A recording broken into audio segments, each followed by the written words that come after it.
ಇತಿಹಾಸ ಪ್ರಸಿದ್ಧ ಹಾಗೂ ಭಕ್ತರ ಶ್ರದ್ಧಾ ಭಕ್ತಿಯ ಕೇಂದ್ರವಾದ ಶ್ರೀ ಬೆಟ್ಟದ ಭೈರವೇಶ್ವರ ದೇವಾಲಯದ ಆವರಣದಲ್ಲಿ ಹೊರಗಿನಿಂದ ಬಂದ ಪ್ರವಾಸಿಗರು ಡಿಜೆ ಸಂಗೀತ ಮೊಳಗಿಸಿ ನೃತ್ಯ ಮಾಡಿರುವ ಘಟನೆ ಭಕ್ತರು ಹಾಗೂ ಸ್ಥಳೀಯರಲ್ಲಿ ತೀವ್ರ ಅಸಮಾಧಾನಕ್ಕೆ ಕಾರಣವಾಗಿದೆ.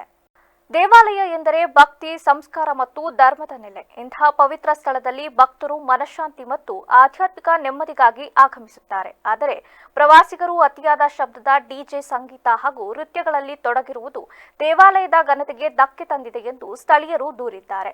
ದೇವಾಲಯಕ್ಕೆ ಸೂಕ್ತ ಭದ್ರತೆ, ಸ್ವಚ್ಛತೆ ಮತ್ತು ಶಾಶ್ವತ ನಿರ್ವಹಣಾ ಸಮಿತಿ ರಚಿಸುವಂತೆ ಈ ಹಿಂದೆಯೇ ತಾಲೂಕು ಆಡಳಿತಕ್ಕೆ ಮನವಿ ಸಲ್ಲಿಸಲಾಗಿತ್ತು. ಆದರೆ ಸಮರ್ಪಕ ಕ್ರಮ ಕೈಗೊಳ್ಳದ ಕಾರಣ ಇಂತಹ ಅಹಿತಕರ ಘಟನೆಗಳು ಮರುಕಳಿಸುತ್ತಿವೆ ಎಂದು ಸಾರ್ವಜನಿಕರು ಆರೋಪಿಸಿದ್ದಾರೆ.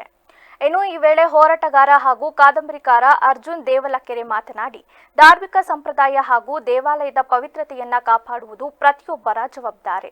ಈ ಹಿಂದೆ ಕೂಡ ಇದೇ ರೀತಿಯ ಘಟನೆಗಳು ನಡೆದಿವೆ. ಇನ್ನು ಮುಂದೆ ಯಾವುದೇ ಸಂಘರ್ಷಕ್ಕೆ ಅವಕಾಶ ನೀಡದಂತೆ ಜಿಲ್ಲಾಡಳಿತ ಮುನ್ನೆಚ್ಚರಿಕಾ ಕ್ರಮ ಕೈಗೊಳ್ಳಬೇಕು ಎಂದು ಆಗ್ರಹಿಸಿದ್ದಾರೆ.